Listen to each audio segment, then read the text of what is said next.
And one of the things that we discussed last week when we were in Gardens is that we continue to look at what happens for somebody to become a cleric. When we talk about cleric, what do we mean? A cleric is somebody who has received the sacrament of ordination. And when we talk about a cleric, we are referring to a deacon, to a priest, or to a bishop. These are the people we call clerics. And as I mentioned, you become a cleric through the reception of the sacrament of ordination. And the sacrament of ordination is administered to somebody who becomes a deacon. And that deacon can be what we call a transitory deacon, who can be a permanent deacon.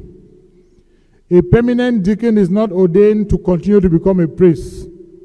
It's ordained to render service to the church as a deacon. A transitory deacon, which is what we are more familiar with, are like our students who go to the seminary, and after that, they are ordained deacons. And after some months, we ordain them priests. And of course, after some years, if investigations are done and one of the priests can be made a bishop, then the priest is ordained to become a bishop. So when we talk about ordination, the fullness of the priesthood is enjoyed by the bishop, because only the bishop has gone through all the three steps: diaconate, priesthood, or the presbyteriate, and the episcopacy.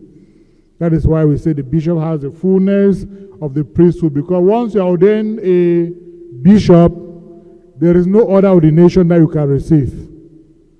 When you are made a cardinal, an archbishop, you are not ordained. When you are made a cardinal, you are not ordained. When you are made a pope, you are not ordained. So we only ordain deacons, we ordain priests, and we ordain bishops. Now, the topic we are going to consider today is laws of the clerical state, which means that if somebody has been ordained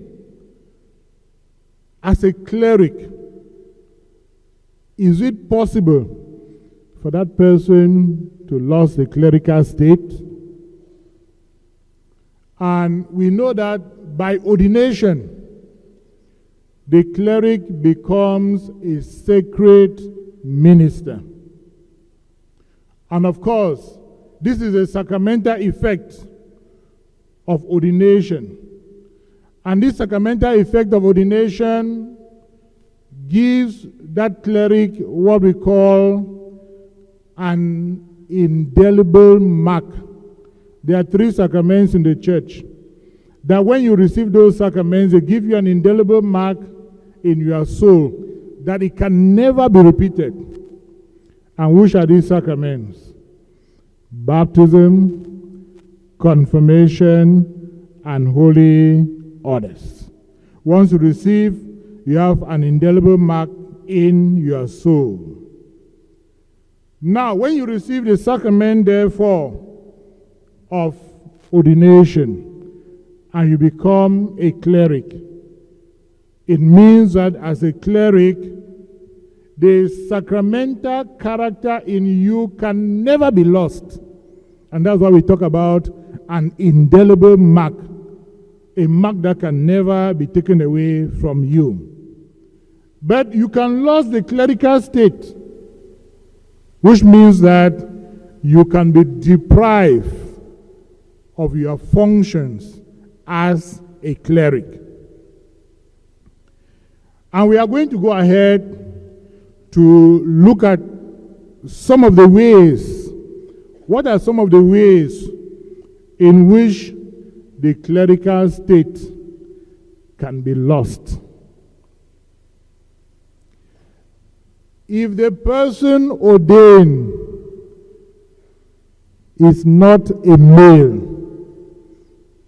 because for ordination to be valid, the person must be a male. So the person ordained, if the person is not a male, the clerical state can be lost. If the person was not yet baptized, or the baptism of the person was invalid, that person too loses the clerical state. If the person had no intention of receiving the sacrament of others, of course, if the prescribed matter and form for the administration of the sacrament of ordination was not used, and we are referring here to the laying on of hands and the use of the prayer of consecration. These are the two things that makes for the validity of any ordination. The laying on of hands, the imposition of hands, and the prayer of consecration.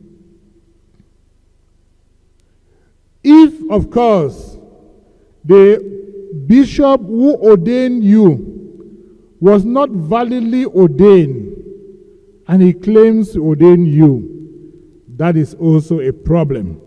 Or if the bishop had no intention to ordain you but was under some sort of pressure or force to ordain you. In all these situations that we have highlighted, you lost the clerical state. Now, we are also told that you can lose the clerical state if you abuse a minor. If a cleric abuses a minor, that cleric can lose the clerical state. In the case of an abuse of a minor or a vulnerable adult, the penalties can be given. And the penalties that are given, we are told that they do not exclude the loss of the clerical state. Then if you stay out of your function, out of your diocese, for more than 6 months, you stay out of your diocese, which is what we call unlawful stay, without permission from the competent ecclesiastical authority, you can also lose the clerical state. And of course, we are also informed that you can lose the clerical state if you, as a cleric, you write to the Holy Father through your bishop, requesting that you be freed from the clerical state. And at the same time, if your bishop decides to write because of a grave reason that you should be dismissed from the clerical state. Now, dismissal from the clerical state does not automatically imply a dispensation from the obligation of celibacy. The fact that you lost the clerical state does not make you to be dispensed from the vow of celibacy. You have to follow a procedure, and only the Holy Father, when you write to him through your bishop and the bishop recommends, then you can be dispensed from the vow of celibacy. Without that dispensation from the Holy Father, even if you lost the clerical state, you are still bound to keep the vow of celibacy. Now, when you become a cleric, what we did last time in Gardens, you have certain obligations and you have certain rights.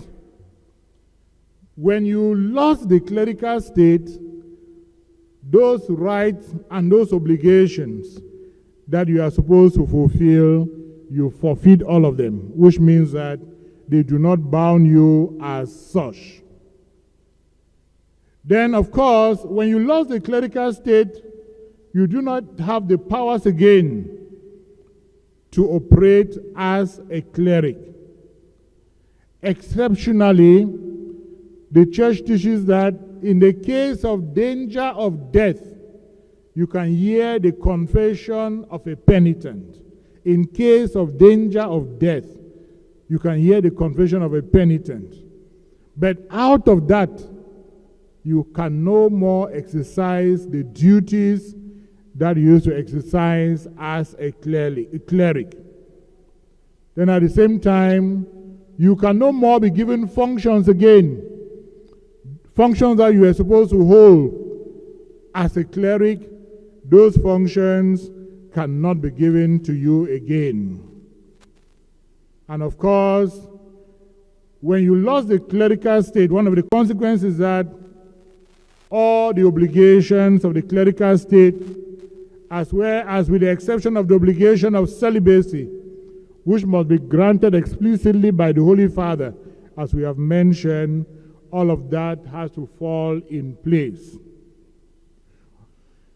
If you lost the clerical state,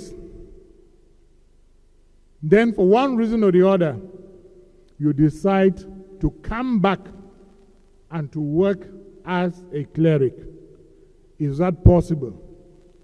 The church says yes. You can lose the clerical state, and after losing that state, you come back to your senses and you apply back to the church. There is a possibility that you can be readmitted as a cleric.